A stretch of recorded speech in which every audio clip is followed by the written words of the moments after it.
Hey girl, welcome to the Get Your Guy Coaching podcast. My name is Anwar White, but you can just call me your own personal dating and relationship coach. Each week, you'll hear actionable advice, tips, and strategies that you can implement in your own love life. I'm talking about healing your heart, dating effectively, and understanding men so that you can, you guessed it, get your guy. Are you ready to level up your love life? All right, let's go. I never felt the way I do about anyone but you. Hello, my loves, and thank you so much for joining me today. I have a special guest here in the Get Your Guy Coaching podcast. I have my dear friend and colleague, Lily Womble. She is the CEO and founder of Date Brazen, and it is all about feminist dating and dating on your terms. And Lily, just thank you so much for being here. I'm so happy that we're talking and getting to get together again. Me too. I'm so honored to be on your podcast and you're killing it. Well, thank you so much. And I just want to let everyone know that I was on her podcast a few months ago and we had so much fun. And I think we're probably going to have even more fun today. Yes. I'm just really excited to have her here because I want you all to know that there are different ways to date. And just like different ways to date, there are different dating coaches out there. And I think it's important for you to figure out which one you really vibe with, right? Which one you feel a certain connection with. And it may not be me, and that's okay too. It may be Lily, it might be someone else. Finding a dating coach is very similar to dating. And so I think it's important for you to figure out which one's going to be best for you. Lily, enough about my little diatribe there. Talk to me about who you serve and everything about your business. Yes. So I started my career in the feminist advocacy space. So I was working in nonprofits for the well-being of women and girls around the world and burnt out of the nonprofit space, took a hard right turn to New York, had 50 jobs, including making penis balloon hats at Senor Frogs in Times Square. Iconic. Was not worth the panic attacks in the back from the strobe lights that were all over Senor Frogs Square.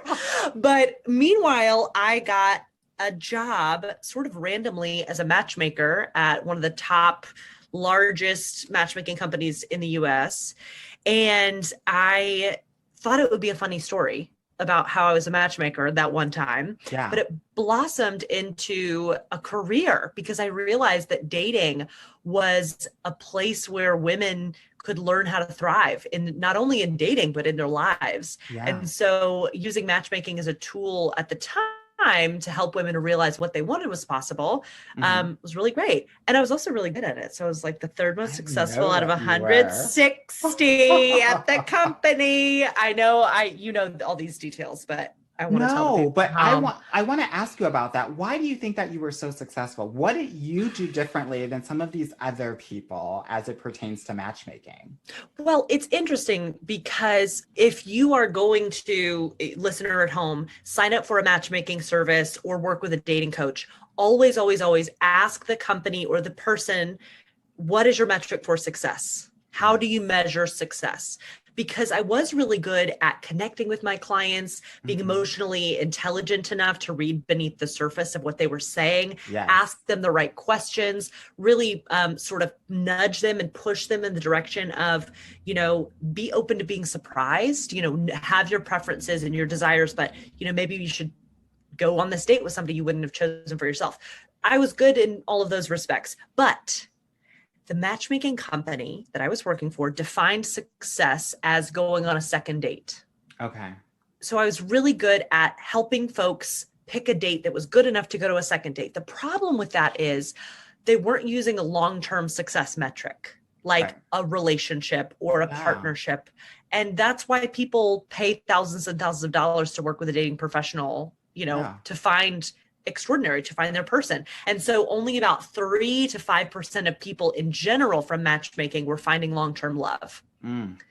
That's So not so that's great. when, not so great. That, day that I was said, you were one of the most successful, great, hoorah, hoorah, hoorah. Then I started digging beneath the surface of, okay, what does that really mean here? Mhm.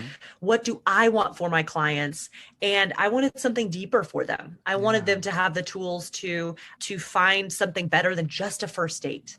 And, meanwhile, while I was matchmaking, I was in a toxic relationship Ugh. where I was accepting very little love because I was living with this limiting belief that I was too much, too intense, too bossy, too loud, too in your face, too feminist, I too think I'm a part whatever. of that club too. Cool. I mean, then now Yeah. my motto is like, if you think I'm too much, like, cool. We don't have to be friends or anything. You can go Yeah. live your life. I get to live my life. Hooray. Yeah. But at the time, I was accepting very little from somebody who believed that I was too much. So I was attracting a mirror to my own limiting belief.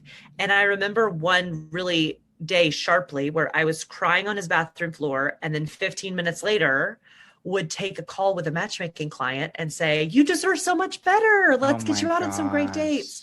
There was a total disconnect. Oh my So gosh. through and my therapist didn't know what to say to me about my dating life besides break up with him. Right. My friends just wanted to swipe for me.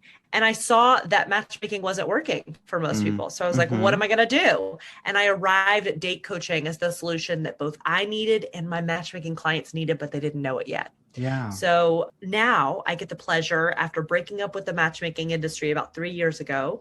And that toxic guy. And that toxic guy. Hello. That was a fiery beginning, middle, and end. Let me tell you. But I'm sure. in that process, I don't want to make a hyperbolic statement, but I feel like I was reborn at that moment where I was done accepting less. I knew that I needed to do deeper interrogation into why was I accepting less? Mm-hmm. What was beneath the surface of that? What did I really want? What were my deeper preferences off the page, outside of the checklist?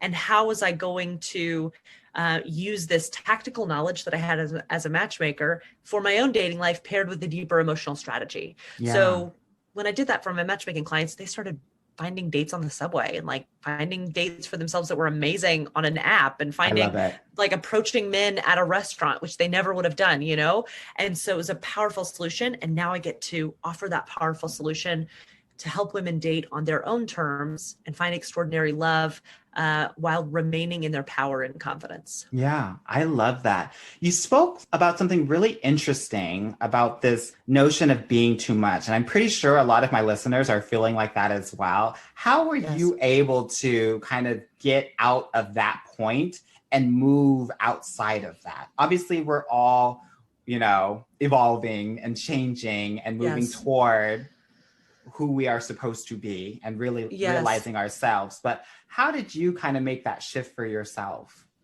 That's a great question. And I think I'm still shedding a lot of old beliefs about myself. I mean, just today realizing I'm entering a new place in my business where I can believe that I change people's lives and not apologizing for that and really owning it. And I just sort of have these ahas pretty regularly because I do a lot of work on myself with therapy and coaching. But I think I started by acknowledging the historical context of why I believed that narrative, why I believed I was too much. It started with therapy. It started with looking back at my relationship with my mom, who was wonderful, but who at age 12 told me, you're such a strong personality, you're going to have a hard time finding a husband, and believing that and really feeling different. So look, as an adult woman, sort of revisiting my child self and saying, what does she need me to tell her? What does she need to say to me now? And it was hard won, that work. A lot of past self stuff, talking to my former self and my smaller self. And then also really sitting with and looking around at my life and taking inventory of what in my life was that way because I used to believe that I was too much. Yes.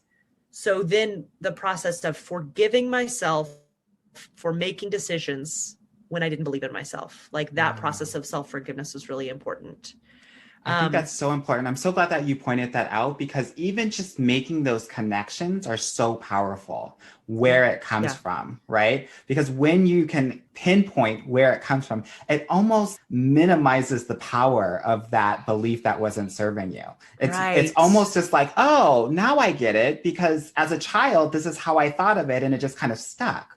Right. But now I'm a grown ass woman. Yes. Right. I can choose to make another decision or choose to have a different belief about myself or the world or dating or men or whatever. Yeah, absolutely. And I think that playing small is a trauma survival response. Yes. And so looking at, it's not that I'm not awesome and confident and beautiful. It's that I have a past and I need to work through the trauma and come into being emotionally safe today. Yeah. Like what you're talking about when you focus on it this way and do some self-forgiveness work and really go there with yourself. Yeah. That no longer is my context. My context is no longer, I'm too much. My context is now I'm Lily, and that means a lot of different things, Yeah. I love that. Yeah. And also, I can be whatever I say I'm going to be. Yeah, absolutely. Yeah. And I think that so many women in their dating lives specifically dictate a narrative early in their dating life that says something similar to, and I wonder what you think about this, that says, well, I have to do it this way. I have to date according to these old-fashioned rules because I want to be successful, or I can't be the badass and the kind person in my dating profile. I have to choose one identity or the other to present myself. And I think that those choices are rooted in old stories and old survival mechanisms that need to be examined. Yeah, definitely. I love that you mentioned this. And I feel very much the same way. And I'm always like, when I'm talking to clients, no, you're you, and we're going to figure out who you are in this space. Yeah. And I'm not going to tell you who you are. You're going to figure it out for yourself. Right. Because by the way, I'm not the person that's going to live with your partner. You are. Right. Yeah. Exactly. Sometimes clients freak out because they're like, well, I don't know what I'm supposed to be. That's great. Right. We're going to figure it out. For sure. And I do think there's some perfectionism, of course, in that, like, let me do it perfect. Let me be perfect. Let me showcase myself perfectly, when that's super boring. A, B, it usually leads to inauthenticity and more stress and burnout. So I love talking to you and love doing the work that we do, because I really believe that it is about more than dating, that I focus on dating, you focus on dating, but it's everything. The work that we do is life-changing. Yes, very that. And I just wanted to complete your thought too, because this whole notion of perfectionism, which I think is very prevalent in our clientele, is also affects us in dating, because if we're perfectionists about ourselves, we're going to be perfectionists about our future partner.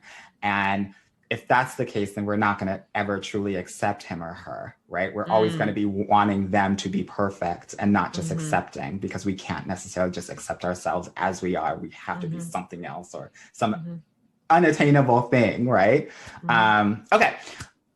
We've been talking and skating around some of your dating philosophies, but I want to hear from you kind of how you think about dating and relationships and love and all of that. Right. So I think of dating as a potential tool to express self-care. Yeah. Like that dating can be an act of self-care for yourself.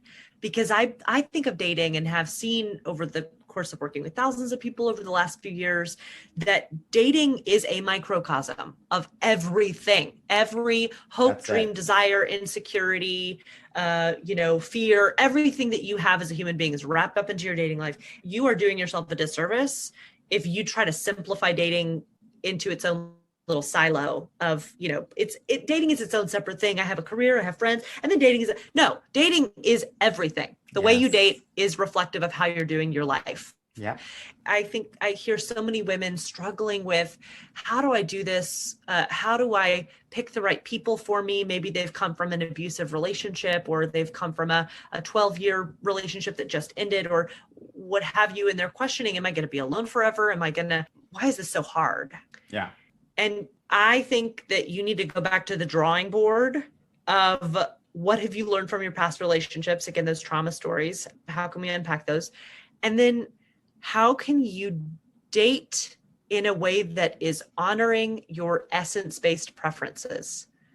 So What when I are say those, essence-based, girl? Yes, girl. Educate the yes, masses. yes. So I think of preferences in two buckets. We have Okay. checklist, which is, and I want to hear if you agree, disagree. I want to hear all the things.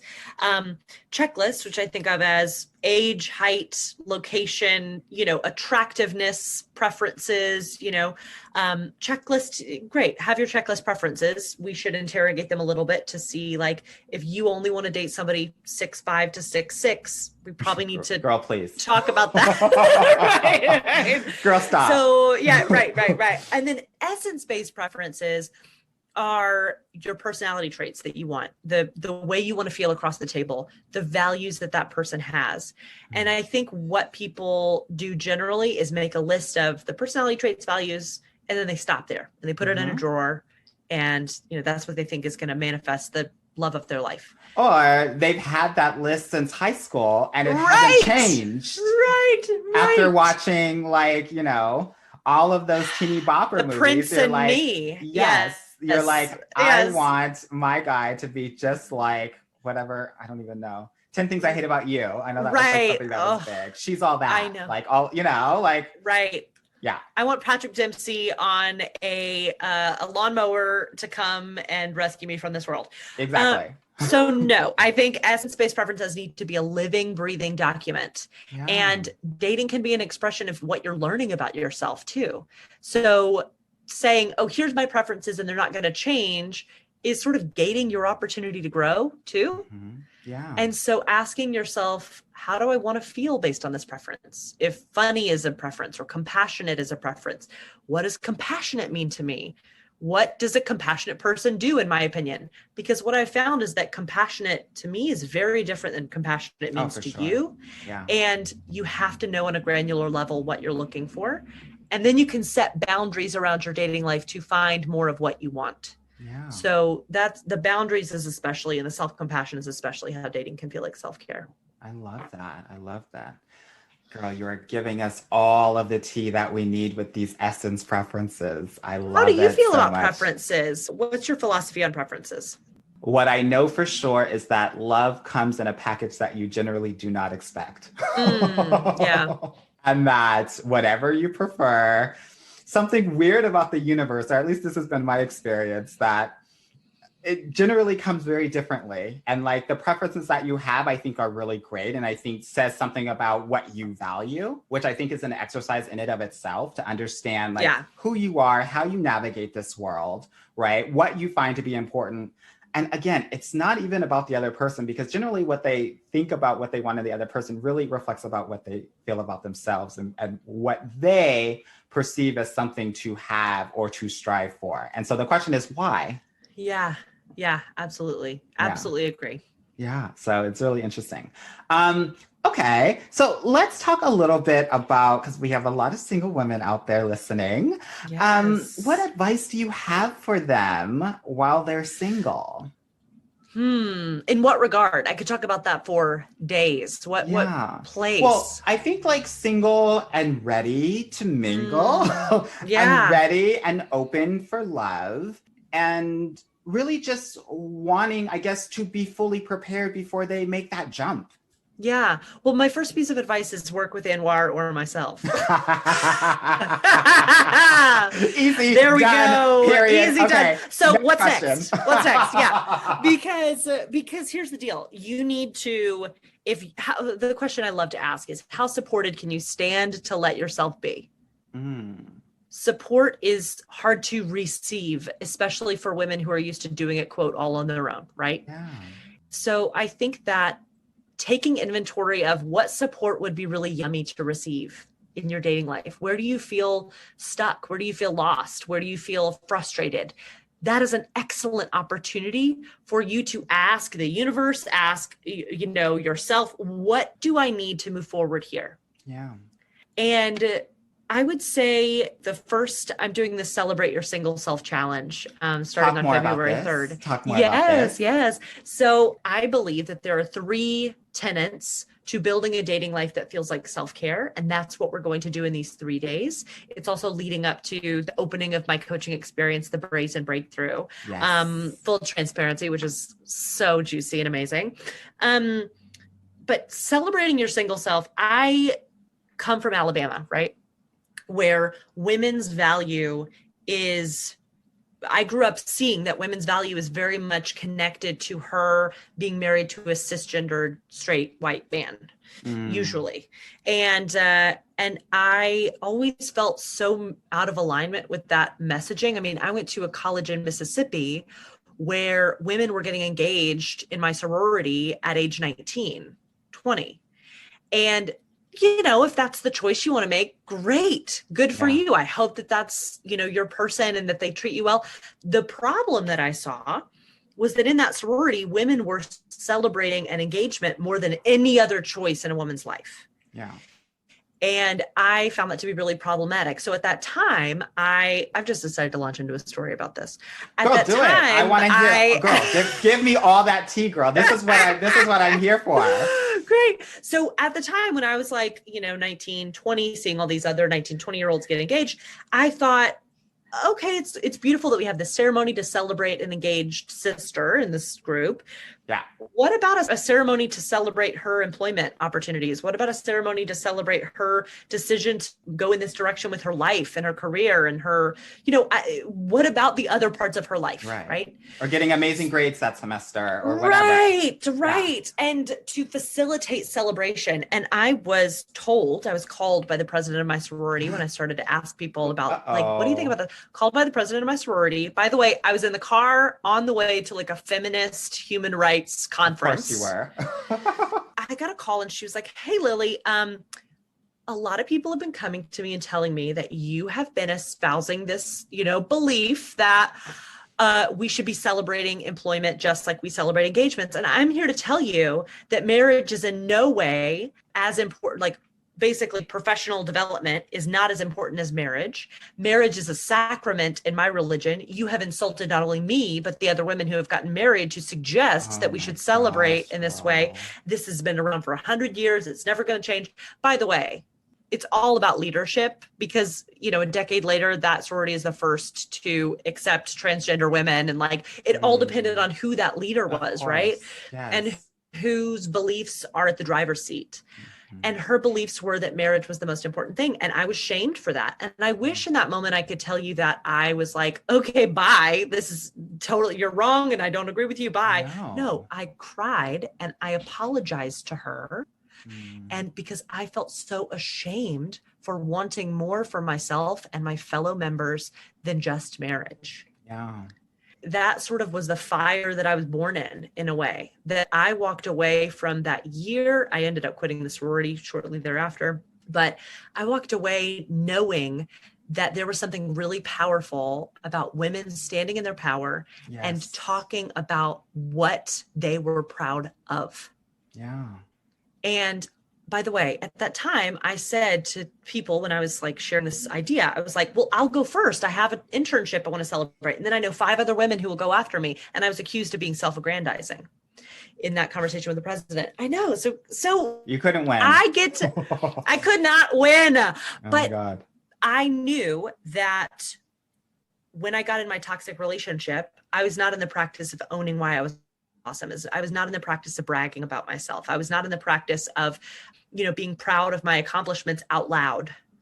And that was one of the reasons that I got into a horrible relationship. And so now with the Celebrate Your Single Self Challenge, my mission in this season and with Brazen is to help women own their awesome and to invite other women to own their awesome together. And bragging not in a way that sucks the air out of the room on a date, but invites mutual sharing, invites mutual pride. And so that's day 1 of the Celebrate Your Single Self Challenge. Day 2 is let's talk about that bragging for a second, because I think sometimes people will hear bragging and be like, that makes me feel a little bit uncomfortable. I don't know if I want to do it. How does that really relate to my love life?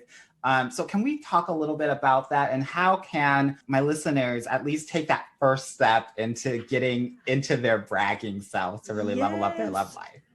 Absolutely. So I think that this question is really rooted in how were you socialized? Mm-hmm.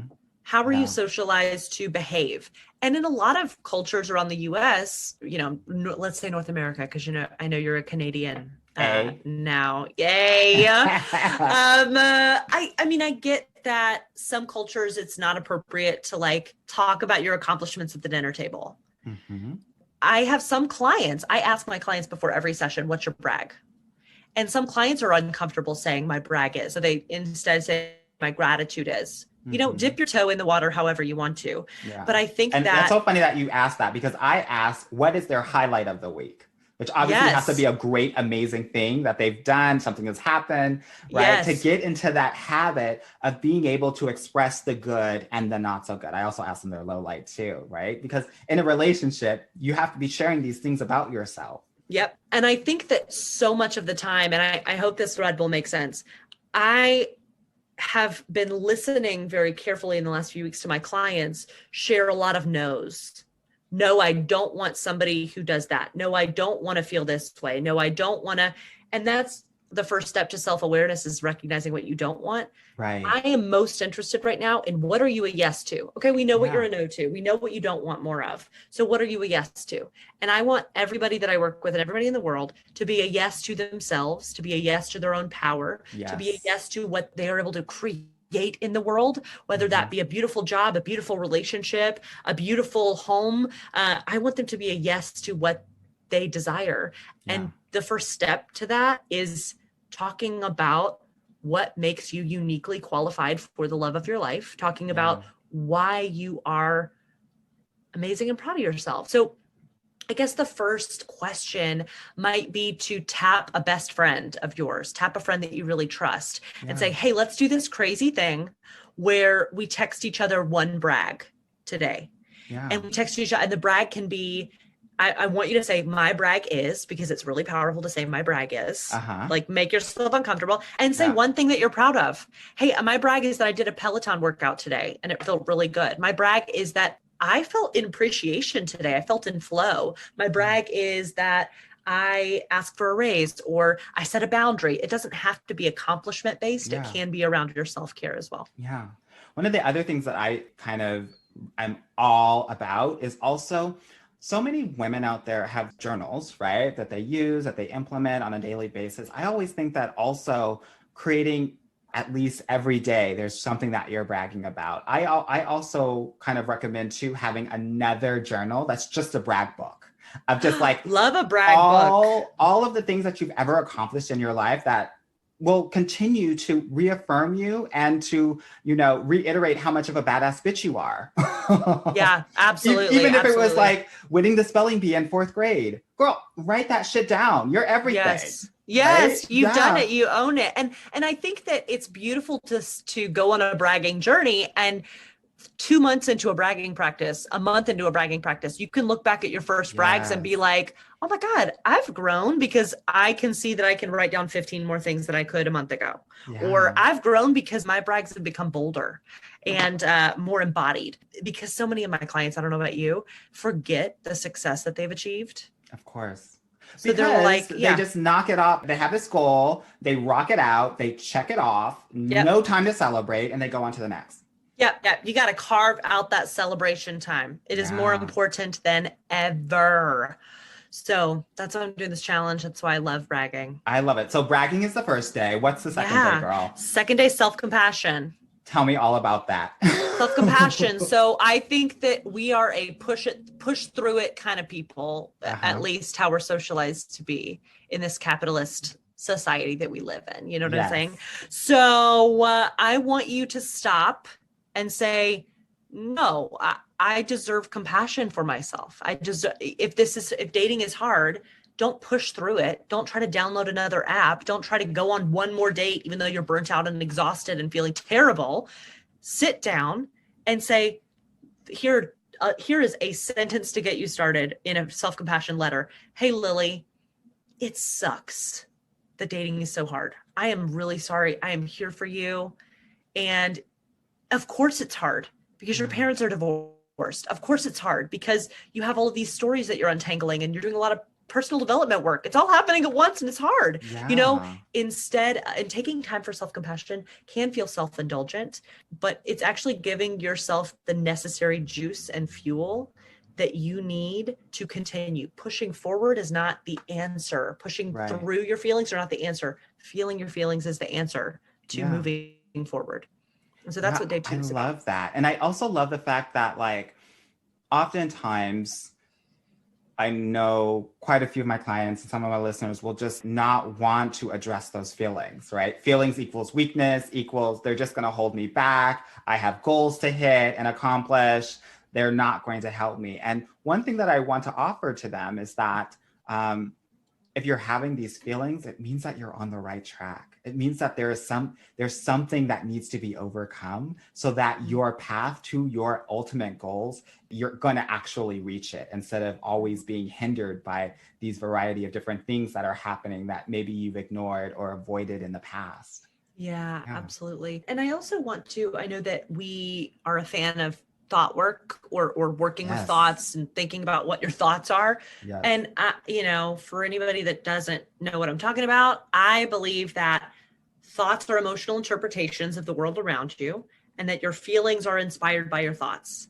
So if you are feeling anxious, depressed, generally sad or defeated, if you're feeling despair, feel those feelings. Their feelings are for feeling. And in your self-compassion practice, you can more easily, when you slow down, you can more easily recognize, oh, wow, I'm feeling this way because my thought is that I'm actually not worthy of what I want. Yes. And I'm really sorry that I was taught to think that. And that's how I've survived by now. Oh my gosh, I've got your back, Lily, and we'll get through this. And that thought is a choice and I can make another choice.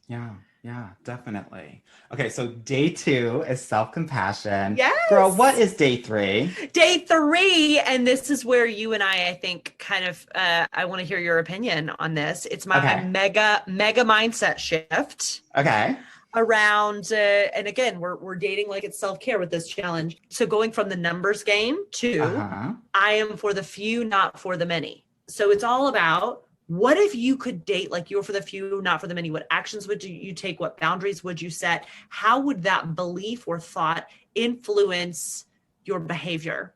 Because I see so much anxiety and stress in people's dating lives stemming from this idea that I have to be out there all the time. I have to be dating all the time. I have to be doing everything perfectly. And I want people to slow down and only do things that serve them. And I think dating like it's a numbers game, if you are self-aware and you've done the prep work, does not serve you. Yeah. What do you think about this? So I don't think it should be everything either. I always tell my clients, I just want you on the apps a little bit in the morning, maybe a little bit in the evening, but it should not take up your entire day. I agree with you ultimately, but I think that the way that we get there is a little bit different because I do want my clients engaging with a variety of different men and talking to them just so that they can better understand themselves and who they are in the love game. It's not about trying to go through the guys and figure out, do they like me or anything like that. It's more about, okay, he said that to me. I didn't really like that.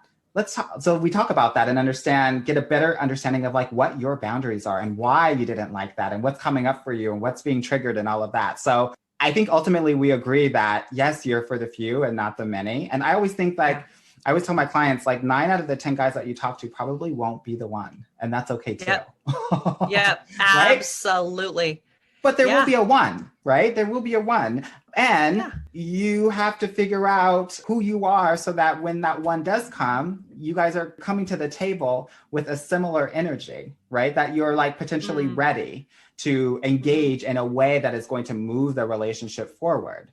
But talk more about what sort of mindset does one need to be in when it comes to not being for the many and just for the few? Because that is a shift, as you were saying before, right? I think ultimately people feel like, oh, I guess I'll just put myself out there and like, I guess I'll be found. Right. Well, I think it's about self-trust. I think it's about the numbers game sort of is built on this belief that you can't trust what I don't know if you would agree, but I think the numbers game is a piece of advice that folks give, usually parents and coworkers and, friends, like, just go on more dates, just download more apps, try more. Are you being too picky? I think that that's generally dating advice that is given from the perspective of your friends and family don't want you to be suffering. And they see how hard dating can be for you. So they tell you to play the numbers game because they don't want you to be in suffering, and giving you dating advice helps them feel a little more powerful and also eases their suffering, that they're like, oh, I can just help her fix this. You know what I'm saying? I'm for the few, not for the many is a very self-determining mindset. It doesn't really matter what you think about my dating life, Mom. It doesn't really matter what you think about my dating life, coworker. I know my path. I have confidence in who I am and what I'm looking for because of this deeper work that I'm doing. Again, with one of our coaching programs, we could help you with that.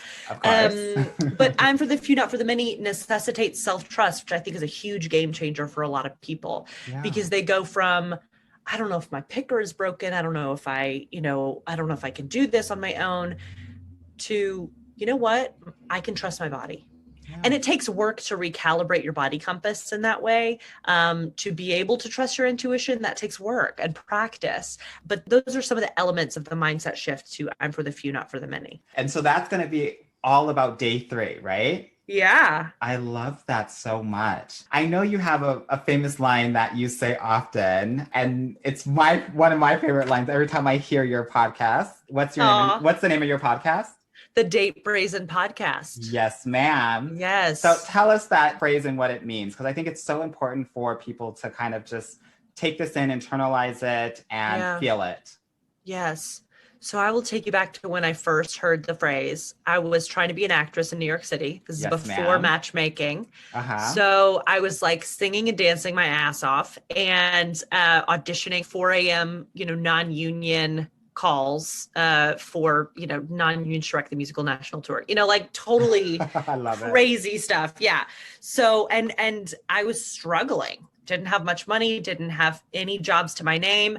And I went to a dance class and the teacher wrote on the mirror, "What is meant for you will not pass you by."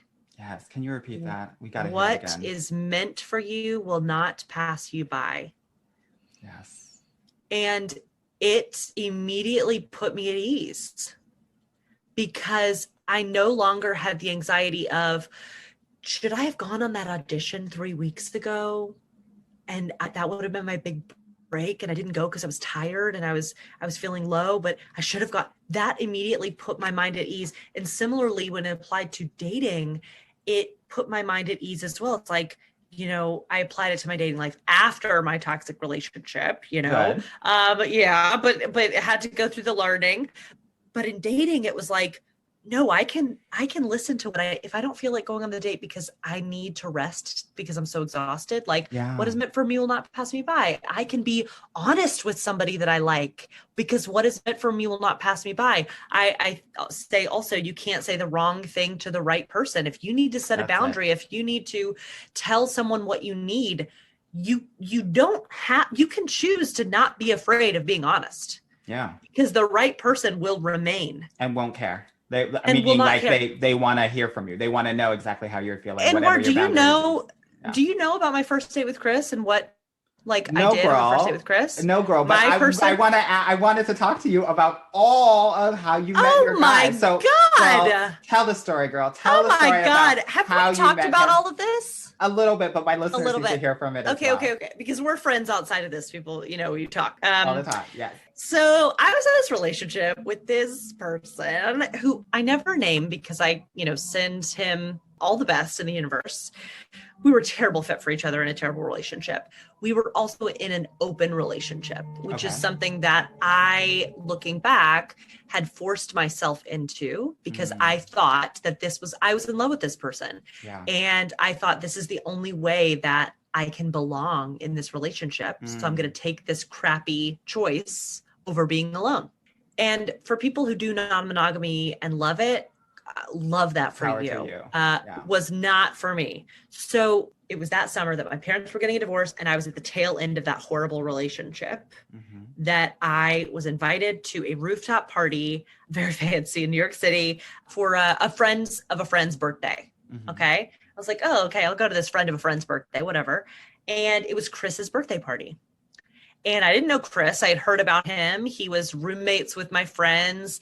And I mean, I went and he immediately welcomed me, and he was cooking for everybody. He was grilling for everybody. And he was this like gorgeous yellow shirt. And we all just sat up there and got really sunburned, or I did, my very pale self. And we just laughed and talked, and that was that. July 4th rolls around. His birthday's in June. July 4th rolls around a couple weeks later, same rooftop. And I was invited. I go up to the rooftop. Chris and I, we hang out. I don't think anything of it. I just think, oh, he's a nice guy. He's cute. But I was in this toxic relationship at the time. So my radar wasn't like on for other men. He comes up to me and is like, hey, I think you're really cute. And it's a shame you're in a relationship because I want to sex you up. Not to sex you up, girl. Quoting, I want to sex you up. Like such a weirdo. Like, I was like, oh, this guy thinks he's going to like make me blink with this. Pickup artist. Brazen. Yeah. Right. I'm like, fuck him. I look at him dead in the eye and I was like, well, I'm in an open relationship. So let's go down to the bathroom right now and bang it out. Oh no, girl. And because I knew he wasn't serious. I knew that like he was just fucking with me. Right. To get a reaction. And to get a reaction. And so I like volleyed it back at him, and he responds with, oh cool. Well, it's good to see you. It's good to see you. See you later. And meanwhile, years later, he was like, Lily, I had told my friend to watch me go do this. And my friend was staring at me the whole time and like saw my shame. But when he said that, like, I have to admit, I got a PT. I call it a pussy tinkle. I got the PT. That's for the PT, girl. So, yes. So Chris was very like, after a couple months started courting me, like started telling people that he liked me, made it known. He started texting me, and I was like, or started Facebook messaging me, I don't remember. And I was like, this is too much. Like, this guy likes me. What's wrong with him? That was my mindset. Had other people courted you before like this? Never. Because that's a thing that I want to highlight too, because it's going to feel weird when someone actually is courting you and you have never been courted and showing up in a significant way. Yeah. Oh my God. And I have to let it be known that there is some discernment that you need to do around, like, is this creepy or is this cute? Yes, for sure. For sure. And the discernment for me was, okay, I know this person. I know all of this person's friends, right? I have a read on how I feel. This is beautiful and cool, but also weird. Do you feel uncomfortable? So I was still with this guy, and it came upon August. Like literally June, met him. July, I want to sex you up. We can go bang it out. Then August, I was singing in a cabaret show. It was the last time that I ever sang on stage. So I was singing at this thing. All of my friends came. It was a $40 cover, like crazy, New York. And my ex came too. He was late. My ex was late. Of course. He was freaking out. Like, I don't want to be here, texting me right before I was about to go on stage. Chris, meanwhile, came with our mutual friend. They brought flowers. They were in the front row of this show. And there was this juxtaposition. It was literally like a door closes, a door opens, because right before I'm about to go on stage, my ex comes up to me and says, hey, I need to go. This isn't a good place for me. I think he was struggling with something at the time, but I was like, well, do you want to stay for my song? And he was like, yeah, and then I'll leave. And I got on stage. I shit you not. I sang a song called What You Don't Know About Women. And then I got off stage, I kissed him, the ex, which haunts me to this day that I kissed him. Along the way, it's like, why didn't I break up with him then? Why didn't I break up with him then? He leaves. Then I realize he hasn't paid his bill. I have to gather cash from all of my friends to pay his bill. I Venmo request him. I call him in a cab home. I'm like, this is unacceptable, right? Like we need to have a conversation. And then we broke up. And the day we broke up, I was devastated, more so because I had allowed myself to be treated like that. Yeah. Less so that I was like missing him, more so like, wow, that was really traumatic for me. Mm-hmm. And that night I was with a friend who cooked me dinner, and the friend who actually introduced me to Chris. Mm-hmm. And Chris messaged me and was like, hey, I'd love to talk sometime. My friend told Chris the day that Yes, this friend. guy and I broke up. Best And friend. I looked at my friend Jessie, who I was at her house at the time, and I said, I don't know why I know this, but I know in my body that I'm going to be in a serious relationship with this person. Wow. I resisted it because I needed to heal. You know, I needed space and time. Chris was pursuing me. I had to set a boundary. I had to be like, hey, please don't text me. I need some space. Yeah. Again, you can't say the wrong thing to the right person. That's right. I then started having dreams about him being my partner. I had 2 nights in a row of dreams, and then like the sun shining on my face in the morning. I want to cry thinking about it. And finally I texted him and I was like, hey, let's get together and go on a date. Let's do this. And he told me before our first date, this is it. You know, like, I know that we're going to be, I've spent a lot of time thinking about this. We didn't really know each other, but we did. It was beautiful and weird and, you know, not something I'd ever experienced before. Okay. So this is an example of you can't say the wrong thing or do the wrong thing with the right person, though I do regret some of my decisions. I was 45 minutes late. Girl, why? I was 45 minutes late to that date. Oh my gosh. Can you believe he stuck around? The restaurant thought that the restaurant was like treating him like he was being stood up, which he was in the first 45 minutes. Yeah. And I look back and I had been going on a few dates, like with different people. I was late to all of those dates. And I think it was an unconscious sabotaging. Yes. That's what I was thinking. And conscious and unconscious and conscious. I was being late because I was not ready to receive this experience. And then my ass went on that date with Chris and I talked about my ex for literally like 45 minutes. Oh my gosh, girl. Cannot because say I was the wrong hurt. thing to the right man. I was hurt and I was healing and he just felt like a friend. And as he was holding my hands and like, it felt so beautiful and like a friend mixed with this like love that was building on the first date. It was wild. Yeah. But eventually, after a few weeks of dating, he was like, hey, can we talk about I really want you to be supported. I want you to talk to your therapist, but I don't know that I can hear about your ex anymore. We've talked about it so much. And I'm glad he set that boundary. Yeah. But that's the piece of like, you can't say the wrong thing to the right person and the right person will know what they need enough to ask for what they need. Right. So that's, and then after that first date, we were together and we've been together for 3.5 years. I love that. And congratulations on your relationship. I want to hear about these stories because I think it's important for my listeners to understand that it looks very different for everyone. It's not the same story. It's not how that happens. You do not run into somebody at the coffee shop and that's it, right? Maybe 5% of the time, but oftentimes it looks just like what you just described. Yeah. You're having so much your sliding doors moment in that cabaret. Oh my God. Did you see that movie?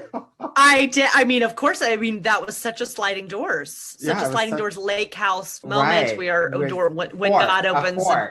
Right? A fork in the road for sure. And I also want to say, people are like, well, you didn't meet Chris on a dating app and you teach people how to date online. A dating app is a tool to get to know yourself better, right? And to meet somebody outside of your social circle. Had I not done the reflective work that I did, which I now get to help my clients with, I know you do reflective work with your clients, I would not have been able to receive the love that Chris wanted to offer. So I don't view our work or my work as just helping you online date. I see it as helping you find the most extraordinary relationship of your life, however it arrives. I love that. I love it so much. Girl, thank you so much for sharing all of this amazing tea, both personal and professional. So much, right? From the pussy tingle to the 45-minute late. I want more. I love it. So for my listeners who want to connect with you and are interested and celebrate your singleness, how can they get in contact with you? Yes. The best way to join the Celebrate Your Single Self Challenge, you can go to datebrazen.com/challenge to sign up. My Instagram is also a great place to DM me. I love hearing from people who listen to our podcast at Date Brazen. Slide into her DMs, y'all. Slide into my DMs. And if you're interested in a podcast with Anwar where I interview him, you can go to the Date Brazen podcast and look at our Anwar Lily episode of that podcast. I'm really, really excited to welcome more women into Brazen Breakthrough in February and really help more people claim the extraordinary love that they are worthy of and that they deserve. And I'm really grateful for you, Anwar, for being such a super connector and for offering, an opportunity to talk about what we do in this way. I think it's so important. Yes, of course, girl. Well, much love to you. And thank you so much for joining me on this episode. I've had a blast. Me too. And I hope that you have as well. Thank you so much for joining us, everyone. And as always, be well. Hey, girl. Thank you so much for listening to the Get Your Guy Coaching podcast. If you like this episode and want to talk with me personally, please book a free consultation at www.getyourguycoaching.com/apply or subscribe and leave me a review wherever you listen to your podcasts. Talk soon.